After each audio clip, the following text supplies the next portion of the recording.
All right, so we are picking up Pirkei Avos chapter 2, and we are in the middle of Mishna Ches, Mishna 8, and it depends again how your version divides it up. And the version that I'm following, we're in the middle of Mishna 8, and last week, the first half of the Mishnah was a statement from Rabbi Yochanan ben Zakkai.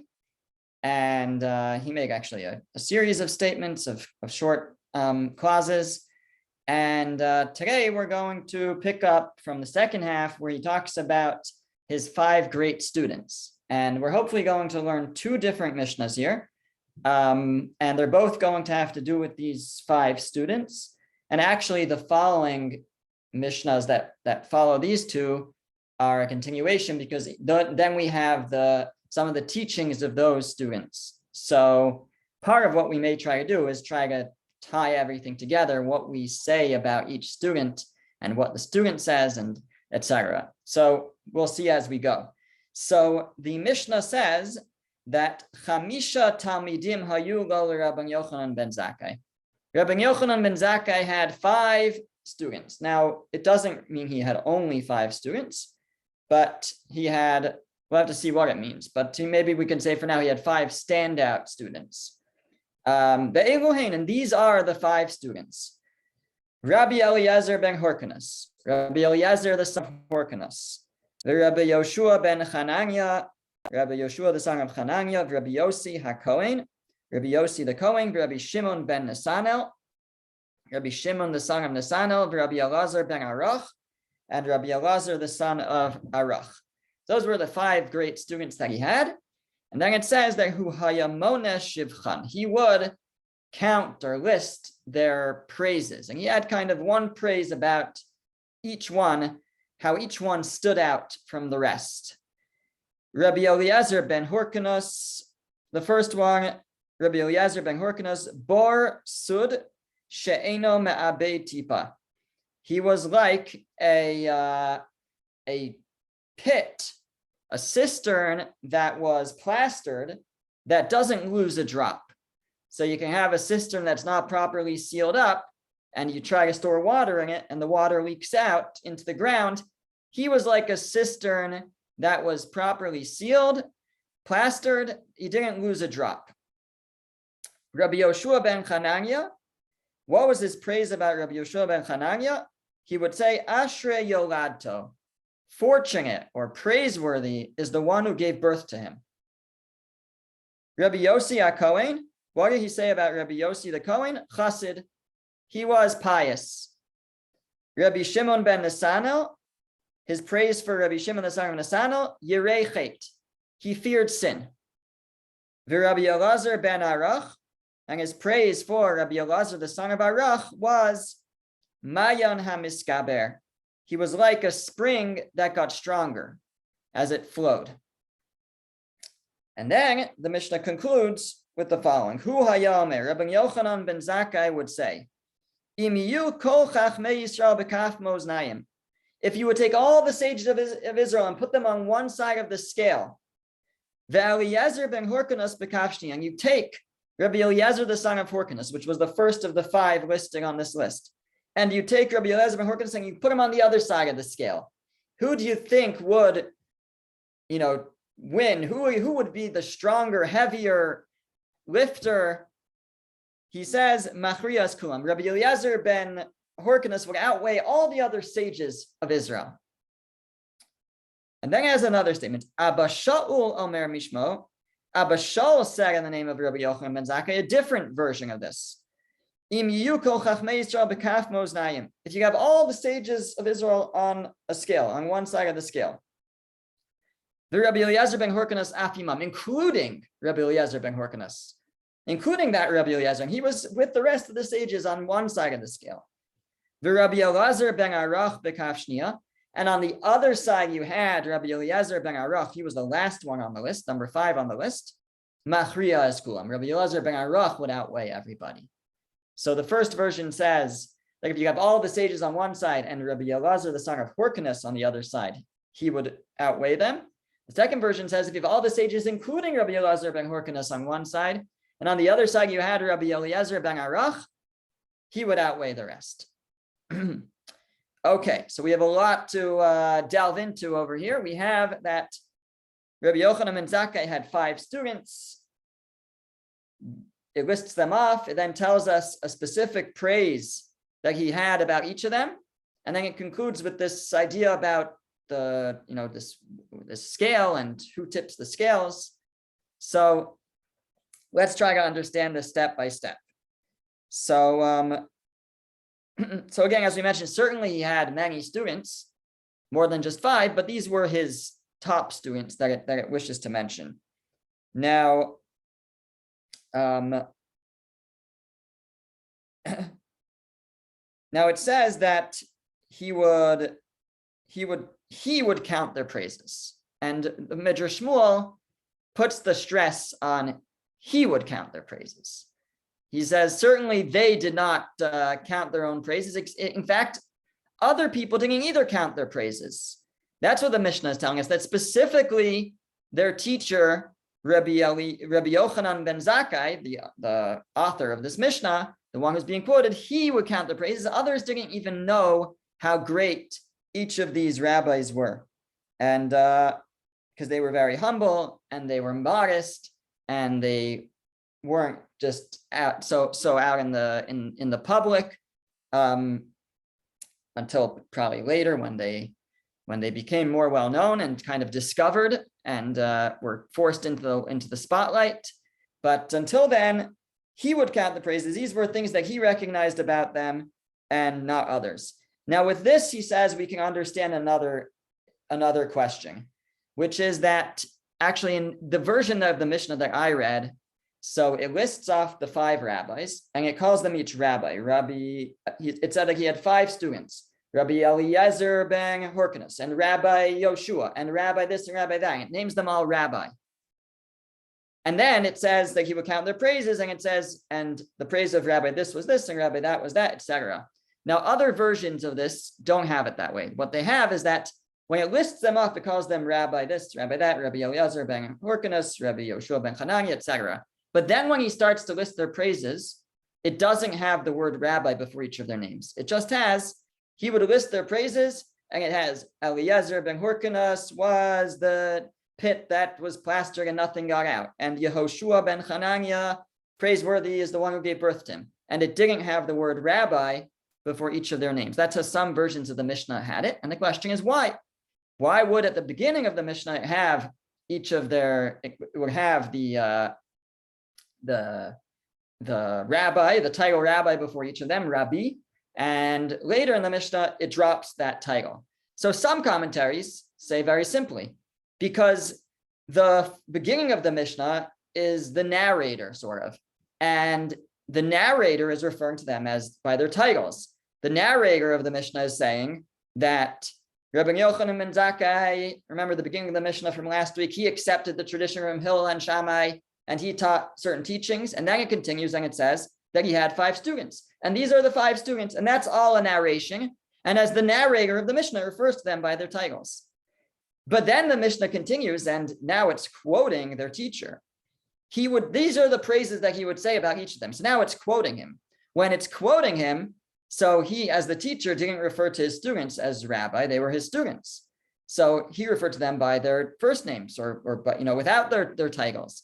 And that's why, again, in other versions of the Mishnah, the second half of the Mishnah, when he's listing off their praises, it's quoting him. It doesn't say the title Rabbi before each of them.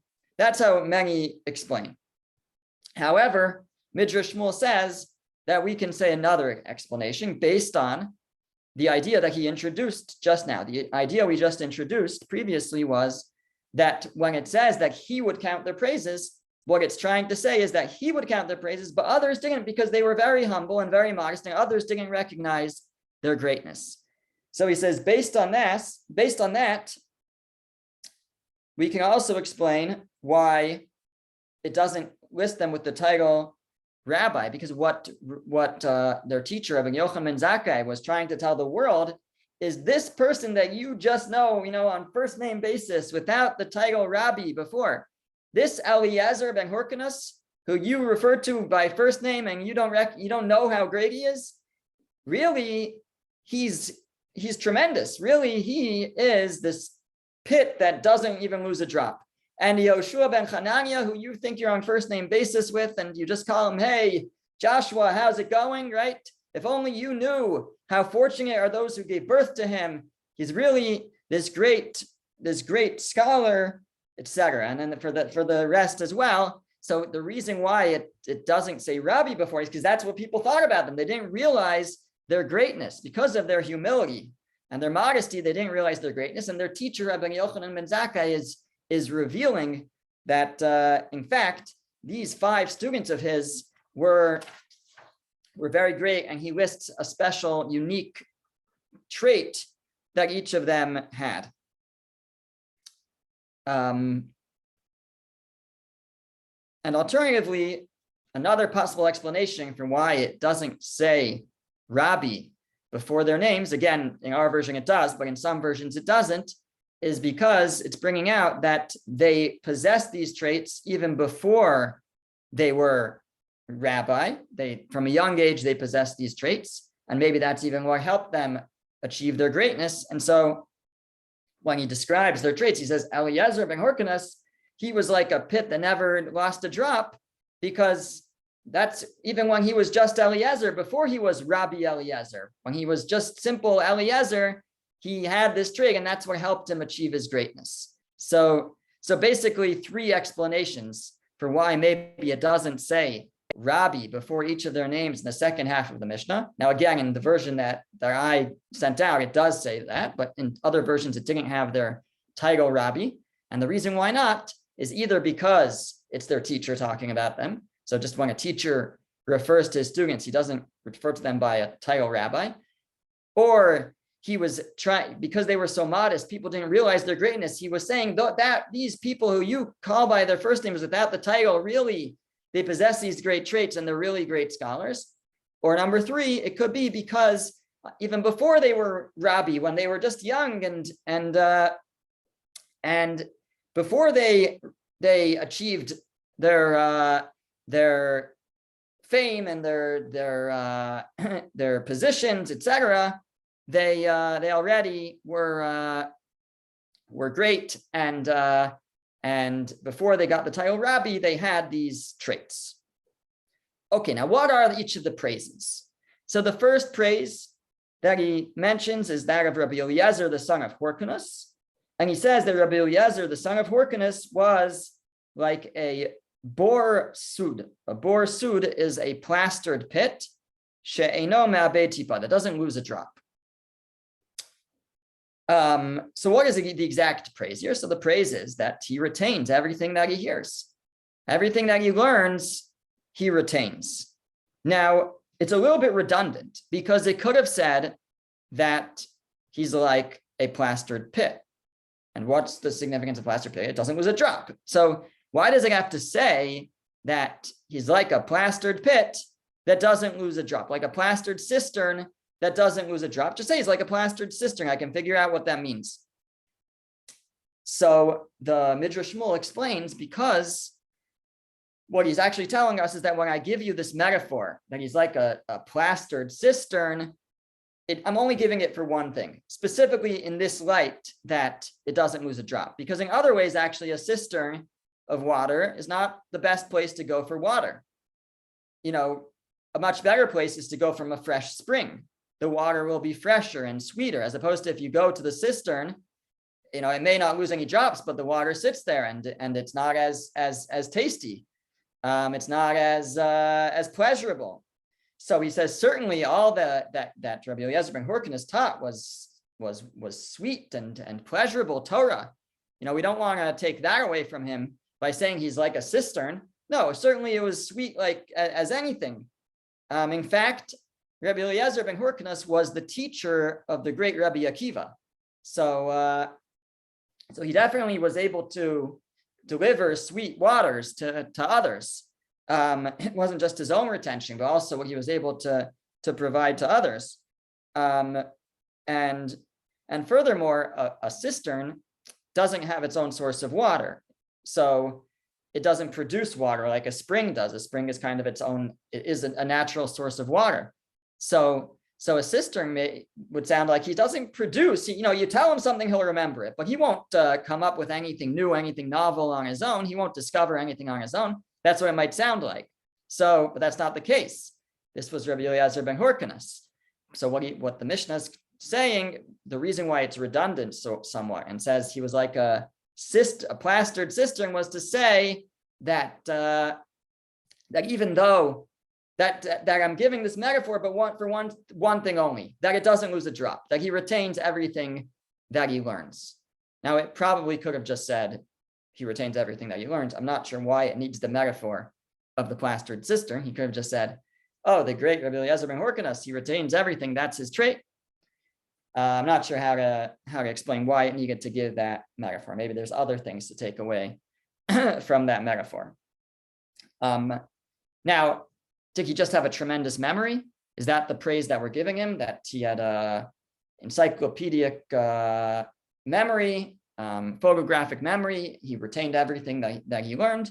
So it could be that's what it was. But that's, usually that's what someone is born with. It's not necessarily a great praise. But on the other hand, there have been those who say that if something is so dear to you and so precious to you, then you don't forget it. And it's a perspective that one can have on Torah learning, that it's so precious that I can't allow it to be forgotten. And that can help one remember, or it can help one review it. And so it could be that it came from that. It came from his great recognition of the greatness, the significance of every word of Torah, that he wouldn't allow anything to be forgotten. We'll see a little bit another explanation for maybe why he was able to retain his knowledge, but we're going to tie it into the next Mishnah in a little bit. Fine. So that was that's Rabbi Eliezer ben Hyrcanus. He was like the plastered cistern that doesn't lose a drop. He retains everything that he learns. What was the praise of the next Rabbi Yoshua ben Hanania, who actually, by the way, was also a teacher of Rabbi Akiva. He was the other teacher of Rabbi Akiva. So Rabbi Yoshua ben Hanania, the Mishnah said, Ashrei Yoladato.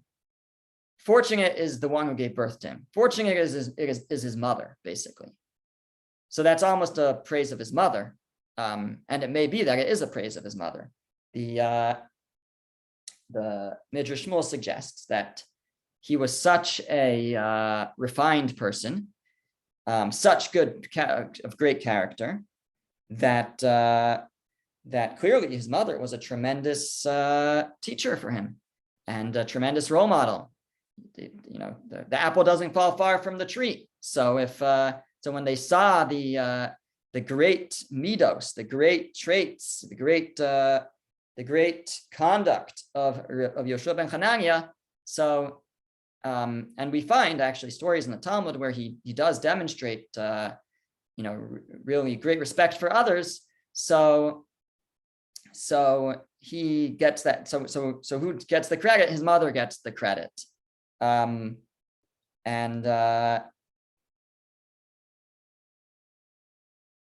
that's one possibility. Alternatively, it could be that it means like fortunate is his mother to have such a son who excelled in the mitzvah of honoring his mother, honoring his parents. So it could be that Rabbi Yochanan ben Zakkai was trying to bring out that his most admirable trait is the way that he honors his parents. Fortunate are the ones who gave birth to him, his mother, his father, because of his excellence in the mitzvah and the commandment of honoring parents. And finally, another approach that he brings, he quotes it from Rabbeinu Ephraim, based on a passage in the Jerusalem Talmud. There's two Talmuds. There's the Babylonian Talmud and the Jerusalem Talmud, the Yerushalmi. So the Talmud Yerushalmi brings a story about Yoshua ben Hanania and his mother. And it says that when he was a baby, his mother used to bring his cradle to the study hall, the Beis Medrash, and leave it there. And he would just listen as a baby to the men studying Torah in the study hall. And the purpose of the story is the idea that children can learn through osmosis. They can learn just through the atmosphere that we place them in, has an impact on them. And certainly it's a lesson for our own homes that we think if we do things behind their backs, they won't learn from it. What I do when they're not looking, it's not going to affect them. It's not true. Just the environment, just the atmosphere affects our children. And if we put them in a positive atmosphere, that affects them. So how did he merit to become the great sage Rabbi Yoshua ben Hanania? Because his mother, at least from a very early age, assisting in that by putting him in this environment of Torah study, and that had an impact on him, and that's why praised is his mother. That's why the praise that his teacher Rabbi Yochanan ben Zakkai gives is praised as his mother. He actually is giving credit to his mother for helping bring him to the level that he reached. Okay, the third sage that he praises, his third student, was Rabbi Yossi HaKohen Chassid. Rabbi Yossi HaKohen was very pious. And then the fourth is Rabbi Shimon ben Nisano Yerechet. Rabbi Shimon, the son of Nisano, was feared sin. So what is the difference between one who's pious and one who fears sin? So the one who is pious is someone who goes above and beyond, goes beyond the letter of the law. He doesn't just say, well, this is what's required of me, so I'll do this, but I'm not going to do more than what's required of me.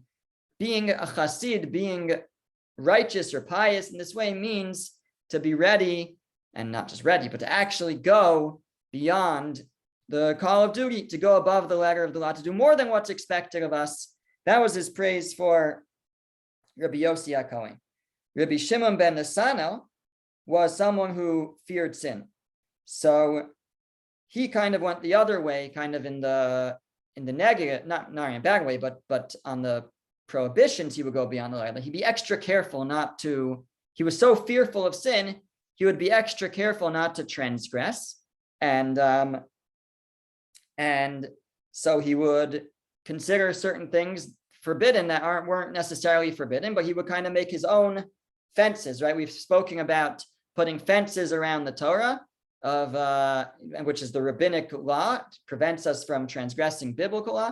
So this Rabbi Shimon ben Nisano, he was so fearful of sin, he would kind of make his own fences and go beyond. If you're remembering our series on the forefathers and the foremothers, so that was the trait of Isaac, of Yitzchak. He was constantly considering his actions very carefully, because that's how he lived, sort of with God in his mind at all times.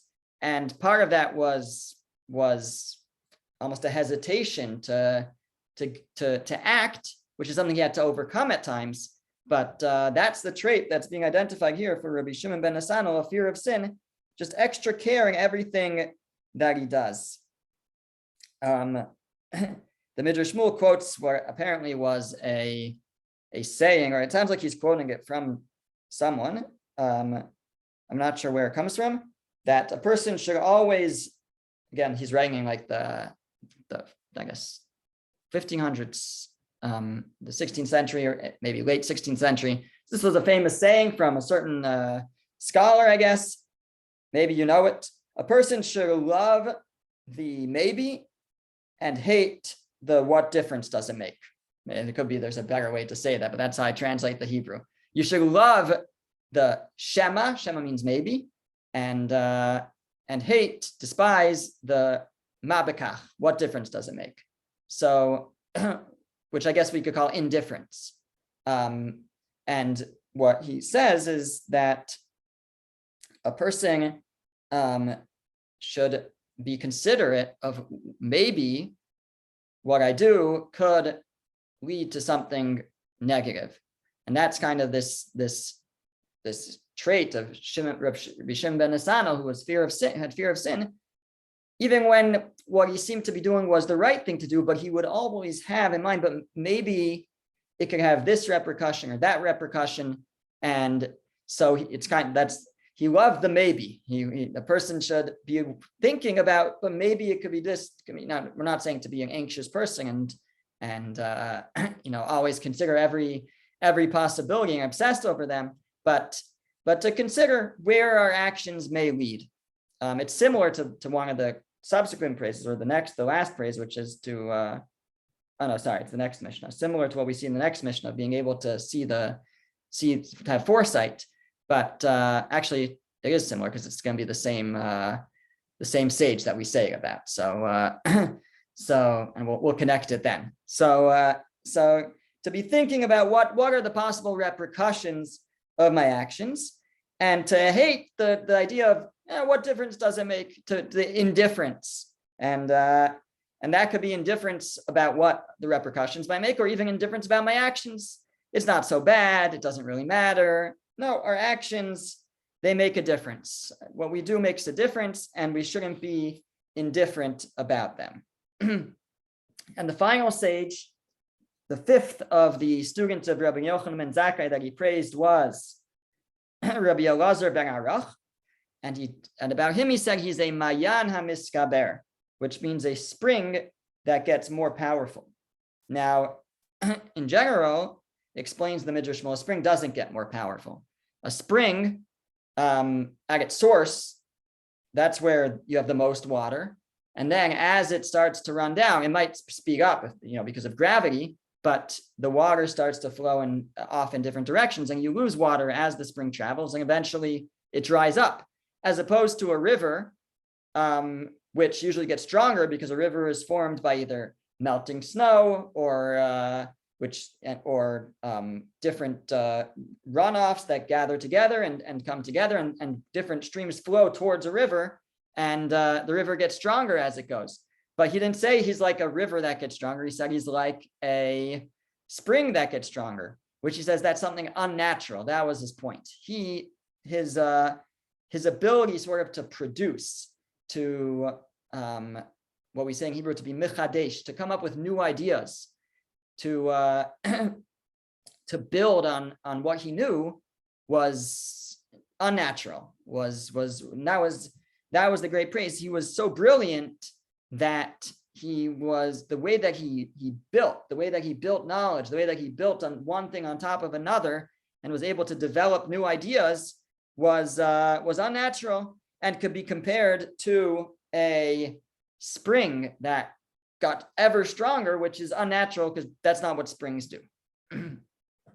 So those are the 5 praises that that he had for his 5 students. Now, he then is quoted with a bit of a confusing 2 statements, right? Because he then says, the Mishnah says, Hu haya omer, he would say, if you would take all the sages of Israel and put them on one side, and you take Rabbi Eliezer ben Horkonos and put him on the other side, he would outweigh all the others.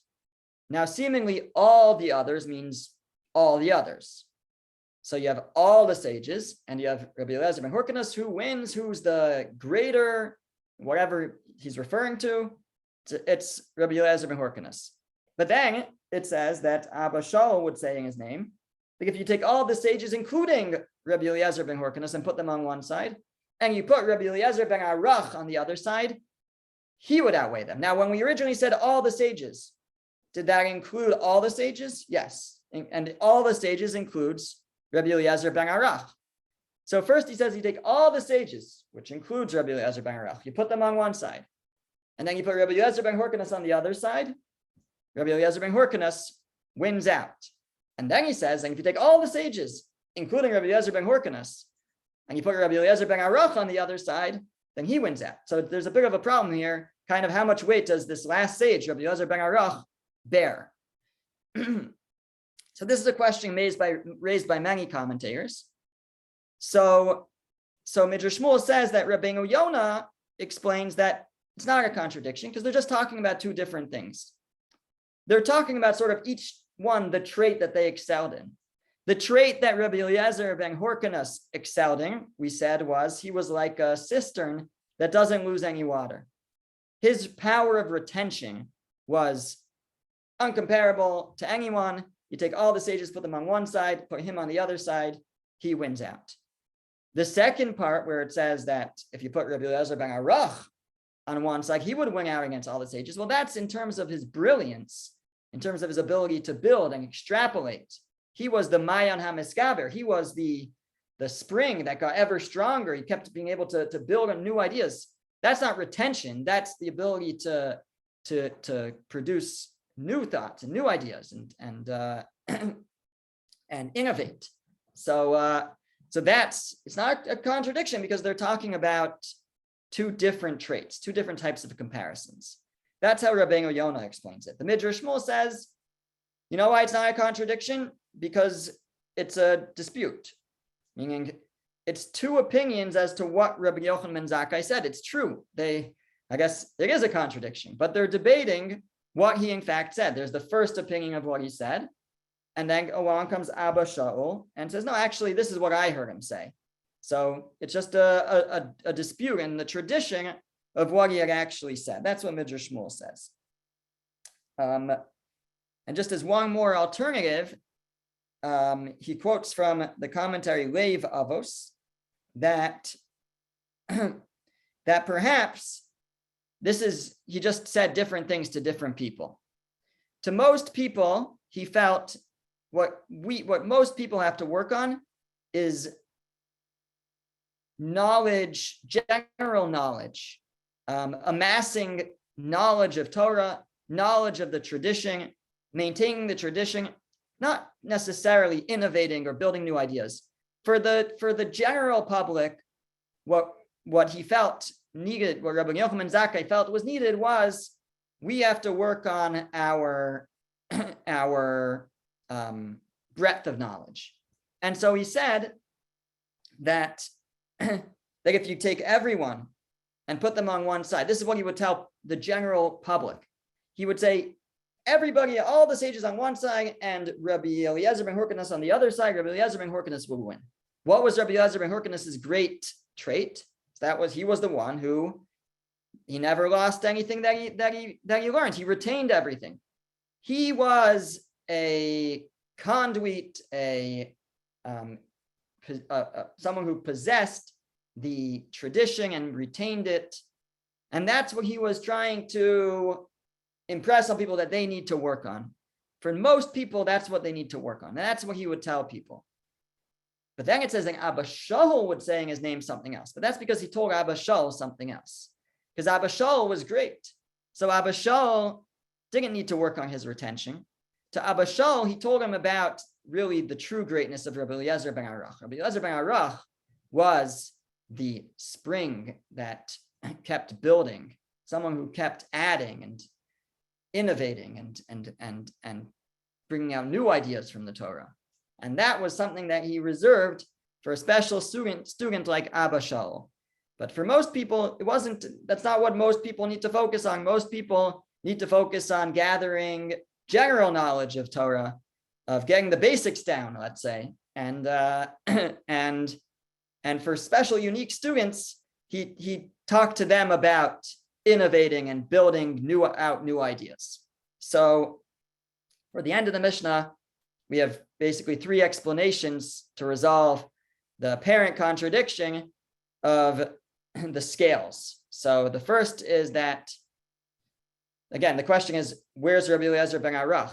If all the sages are outweighed by Rabbi Eliezer ben Horkanus, then how could all the sages with Rabbi Eliezer ben Horkanus be outweighed by Rabbi Eliezer ben Aruch if he was part of all the sages?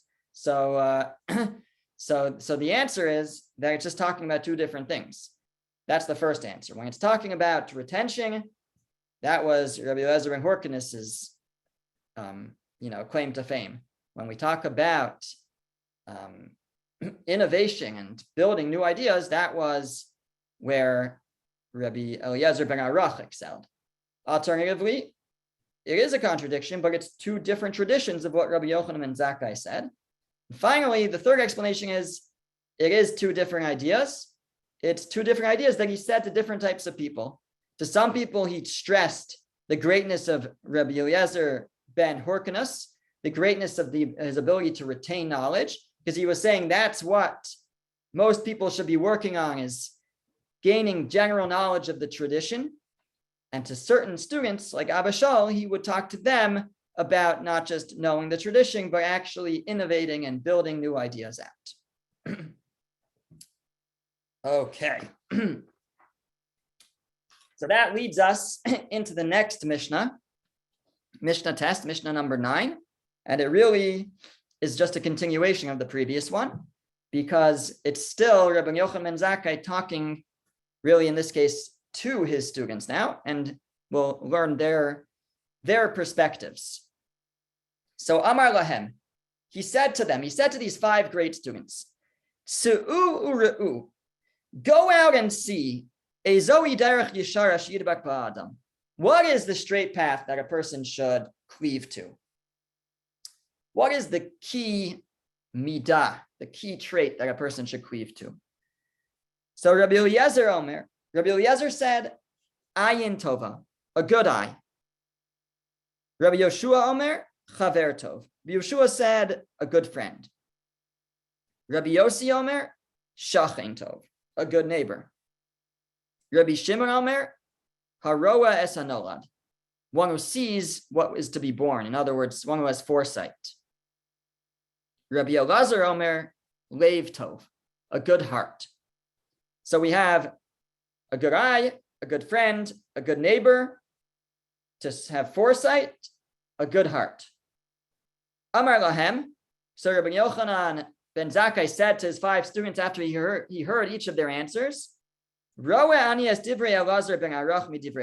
see, meaning I believe that the best answer was the answer of Rabbi Elazar ben Arach, the last answer, a good heart. Because included in his words, a good heart is everything that you just said. Again, we'll come back and try to explain everything. Amar lahem, and then he said to them, Su'uru, go out and see, Ezoi derech ra'a sheisrachek mimana ha'adam. What is an evil path that a person should distance themselves from? So, Rabbi Eliezer says, ayin ra'a, a bad eye. Rabbi Yeshua Omer, chavera, a bad friend. Rabbi Yossi Omer, shachen ra. Rabbi Yossi says, a bad neighbor. Rabbi Shimon Omer, Rabbi Shimon says, halo ve'eino mishalim, someone who borrows and doesn't pay back. Okay, that's interesting. And then he goes on, he says, echad alova min ha'adam, whether you're borrowing from a person, it's kilova min ha'makom baruch hu. Borrowing from a person is like borrowing from God. Shenemar, as the verse says in Tehillim, in Psalms, lo ve'rasha v'lo yishalim. The wicked borrows and doesn't pay.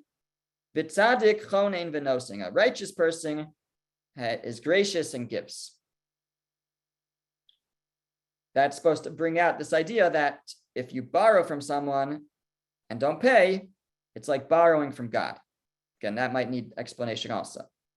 And finally, the 5th opinion, Rabbi Elazar Omer, that's Rabbi Elazar ben Arach, he says, levra, the worst trait is a bad heart. And again, Amar lahem, he said to them, Rabbi Yochanan ben Zakkai, the teacher said to them, Roe ani as divrei Elazar ben Arach midivreichem. Of all the answers I see, I think the best answer is the last one, the answer of Rabbi Elazar ben Arach, shebichad v'arav divreichem, because included in his words are all your words. The best answer is a bad heart. That's the worst thing. And within that are all the other answers. Okay. So going back to the beginning of the Mishnah. What's this language, go out and see? Se'u, go forth and observe, we have it in the translation here. Go out and see. What is the straight path that somebody should take? And then they give their answers, right? They give their explanations. It's a bit of a strange way to introduce that. Go out and see. What is he trying to say with that? And a second question we'll raise, besides for just generally how do we explain each thing that everybody said, but just in the structure of the Mishnah, what's the point of the second half of the Mishnah? If he says, what's the straight path? So they say, a good eye, a good friend, a good neighbor, etc. So what's the wrong path? Well, the opposite, right? A bad friend, a bad eye, why does he need to ask? And what's a bad path? So we can figure it out. It's the opposite of what they said. Now, within that, there's one who doesn't say the opposite, or it's not clearly the opposite, at least, because one of them is kind of the standout who said, Rabbi Shimon, he said that the proper path is someone who has foresight, Zro as an olad, and the bad path, the wicked path is someone who borrows and doesn't repay. So what's the story with that? Okay, so says the Midrash Shmuel, maybe when he says, go out and see, go out and see what's the right path.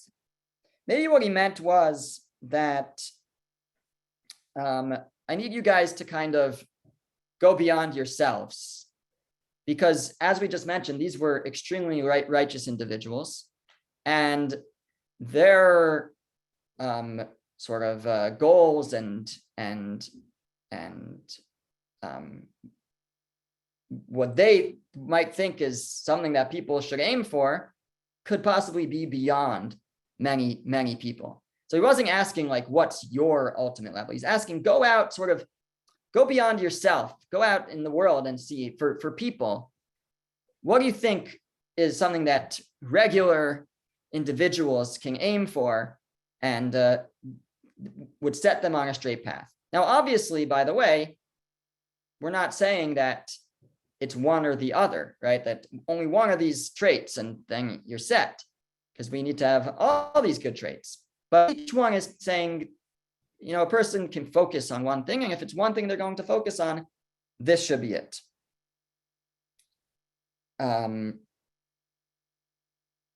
So what is each of their ideas? So the first one, Rabbi Eliezer says, a good eye. What's a good eye? Right? In Little League, they used to say, good eye, right? If you don't swing and it's a ball, right? When you're playing baseball, good eye. But that's not what we mean over here. So what's a good eye? So Rabbi Yonah says, a good eye means that it's all about how we look at things, and we can look at things with and be happy with what we have, appreciation, or we could look at things in more of a negative light and always be unhappy, be unappreciative. It has to do with sameach b'chelko, being happy with our lot. A good eye is somebody who is happy with their lot. Or we could say somebody who's upbeat and positive about things. That's having a good eye. Or a good eye might mean the way that we treat others. We treat others with a good eye, meaning we're generous.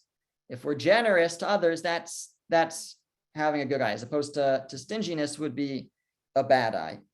So Rabbi Eliezer says that what one should aim for is having a good eye. Now, in classic form, the Midrash Shmuel says that this Mishnah is obviously going to be connected to the previous Mishnah. And what Rabbi Eliezer says is the trait that a person should follow must have something to do with what he excelled in the previous Mishnah. That Rabbi Yochanan ben Zakkai had a praise for each of his 5 students, and the praise that he gave each of his students is going to be reflected in what they say, what each of them says is the straight path that one should choose. So the great praise of Rabbi Eliezer ben Horkanus was that he had great retention. He was like a cistern that didn't lose any water. He retained everything that he learned. What does that have to do with being generous or being having a positive outlook? So he suggests that, first of all, to teach and to share what you know, you need to be generous. You need to be of ayin tova, of a good eye. And so because he was generous in sharing his great wealth of Torah knowledge, So he merited even more Torah knowledge. He merited the ability to retain his knowledge. That's number one. And furthermore, he says that part of what, when the Mishnah says that he retained it, it means it was retained even after his death, because the knowledge that he had, because he was so generous with it, he imparted it to others, and it didn't go to the grave with him. And so even after his passing, all that he had retained was still contained. It was still there was continuous retention because he was generous in passing it on. And furthermore, he says that speaks more to the generosity of sharing. But even in the view that it means to appreciate what you have. So even in our Torah study, we have to appreciate what we have and not always be looking to just add more and more. Now, of course, we want to learn more and more, but we need to do so without just losing everything that we've learned up till now. So, and not going beyond and into areas that are beyond us. So in order to do that, we have to be able to appreciate what we have so far, and to review and to try to retain it. So insofar as Rabbi Eliezer was somebody who was sameach bechalko, he was happy with what he had. So when he learned something, he was happy with that and was able to, like we said before, he appreciated it, the great treasure, how precious it was. Wasn't necessarily just going and on to the next thing. I want to go above and beyond and learn something new, if maybe it was something beyond him, or he wasn't yet fully knowledgeable of what he was still studying. He maybe didn't fully understand it, right? So he first he had to kind of come to possess, to own what he had learned before he would go on to the next thing. And that's this trait of being happy with what we have, with our lot, of not always needing more, but trying to first appreciate and retain that which we have. So that was part of the connection here between his ability to appreciate what he had, and his ability to retain Torah. But if a person just wants to know everything and is always just moving on to the next thing before they really understand the first thing, then they're not really going to end up with anything in the end. So that's Rabbi Eliezer ben Horkinus. Rabbi Yoshua ben Chananya. So here his answer, what's the straight path that a person should choose? His answer was a good friend. How does that relate to what he said before? What was the praise that was given to him was that Ashrei Yolatu, praised is his mother. The praised is the one who gave birth to him. So Yoshua ben Chananya appreciated the greatness of his mother. He knew that he became who he was due to his mother. And so he said, what's the most important thing that a man could have? A good friend. And what does he mean by a good friend? A good wife. A good wife, because then he could, he realized the great impact that a mother has on her children, and the great impact that his mother had on him. And so he said that's the most important, or that's at least for him, he felt was a key in choosing a path in life was choosing a wife who would be a good role model for raising his children. That's one explanation. Alternatively, probably on a more simple level, just means to be a good friend. What a person should choose, the path a person should choose is try to be a good friend to others, to do whatever we can for others, to fulfill the mitzvah of V'ahavta l'reacha kamocha, to love our fellow like ourselves, which is a all-important rule in the Torah. And that's similar to the next teaching. The next teaching was the teaching of Rabbi Yossi. Rabbi Yossi said to be a good neighbor.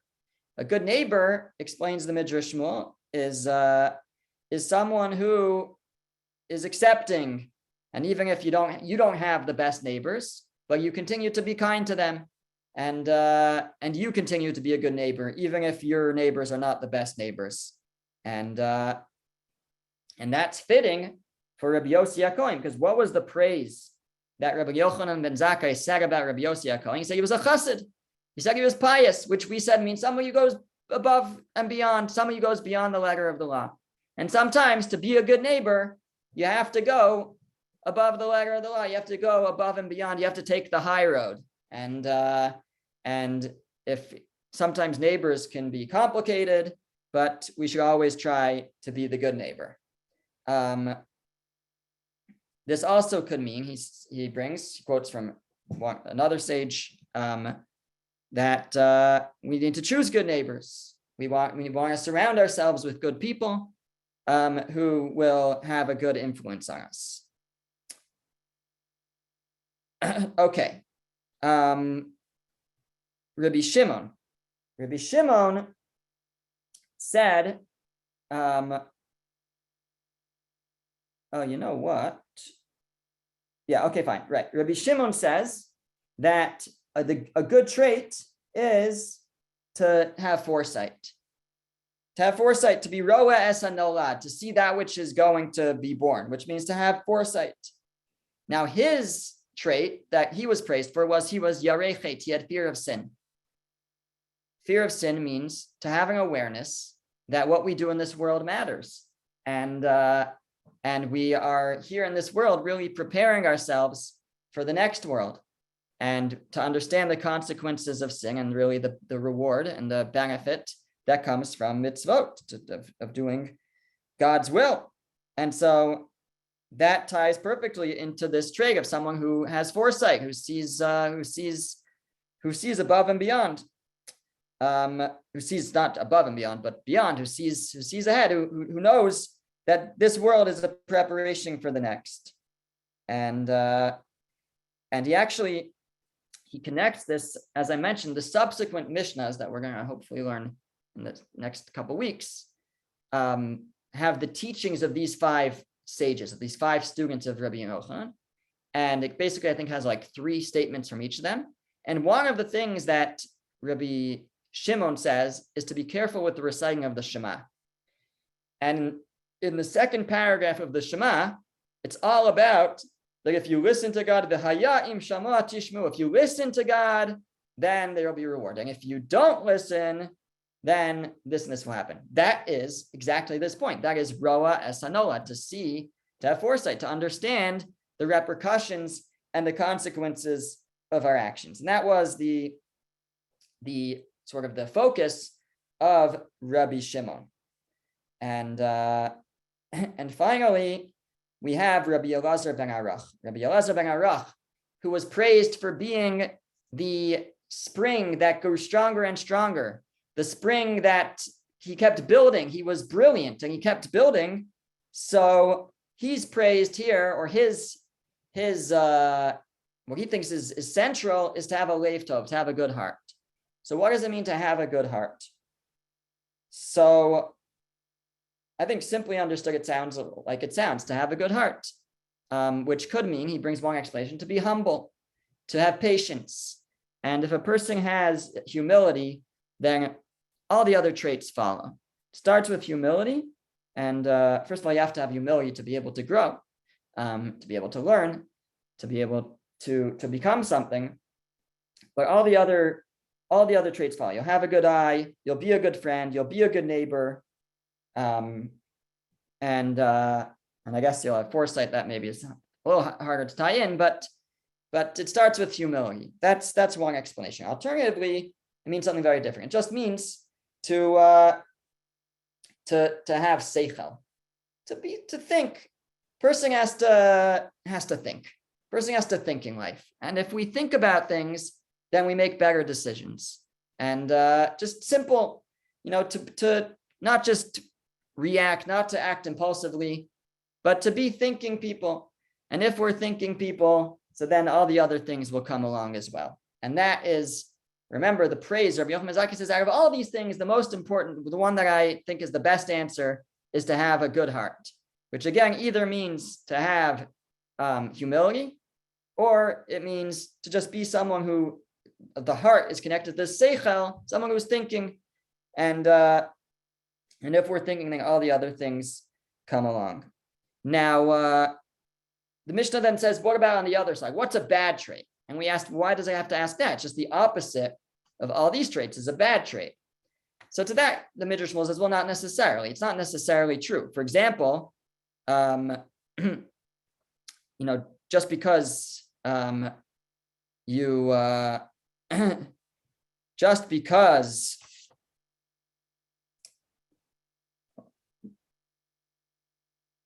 let's say, for example, he says, so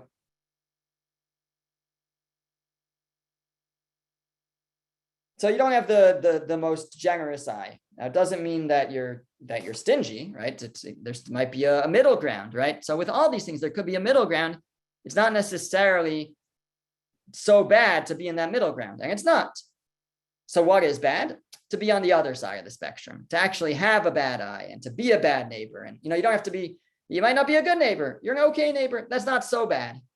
But what's bad is to be a bad neighbor, to be a bad friend. So the Mishnah is saying, what's the bad path is the total opposite. So just to close off, I want to get back to Rabbi Shimon, who on the other side of the coin, for him, he didn't say, well, so we said, what's a good path? To have foresight. So what's a bad path? To not have foresight? Well, it's not necessarily bad. I mean, it's great to have foresight, but it's not a bad path to not have foresight. In fact, some people they don't think about everything and they do okay. And they're even good people. And you can have a person who's actually very simple and pure because they don't think so much and they don't serve God because they're thinking about reward and punishment. Like we said, you serve God out of love of God and you're living in the present. And it's not about the reward. It's just about serving God lishma for the sake of God. That's not bad. So not having foresight is not necessarily so bad. To have foresight is wonderful, but not having foresight, it doesn't mean that that's a bad path to choose. So what is a bad path to choose? A bad path to choose, he says, is someone who borrows and doesn't pay back. So on the simple level, someone who borrows doesn't pay back doesn't get to borrow again, right? So it's a certain type of lack of foresight where we suffer the consequences for it. And that's going to be bad. But that is kind of more practical. But on a deeper level, it may be talking about borrowing from God and not paying back. And what that means is that we all err, we all make mistakes. And when we do, we're kind of borrowing from God. We either owe him tshuva, repentance, or, in other words, that's our way of paying back, or we're going to have to experience something that we don't want to have to experience in the world to come. So somebody who doesn't see the future, doesn't have foresight, doesn't think about the world to come, so instead, in this world, they're just borrowing from God, and if they never pay back, so that's not going to work out very well for them if they never repent. And he says, based on that, it's even if you borrow from people, it's like borrowing from God. You might say, it's one thing if I sin against God and I don't repent, I don't pay him back. Well, he's going to remember that after I leave this world, and so I'm going to have to pay the price. But if I borrow from people, well, I'm going to leave the world, they're going to leave the world, and there's no price to pay for that. So to that, the Mishnah says, no, that's like borrowing from God, meaning it's the same thing. It's still every transgression between a person and another person is also transgression against God, and there's also repercussions for that. So equally consequential is borrowing from God, meaning transgressing against God as transgressing against people. And finally, the Mishnah ends off with the teaching of Rabbi Eliezer ben Arach that the worst trait to have is a leiv ra, a bad heart. So that would mean somebody who doesn't have any humility, like we said, or somebody who doesn't think at all, doesn't think before they act, and that Rabbi Yochanan Zakkai says that's the key. That's the best answer of them all, because included in that answer are all the other answers. All right.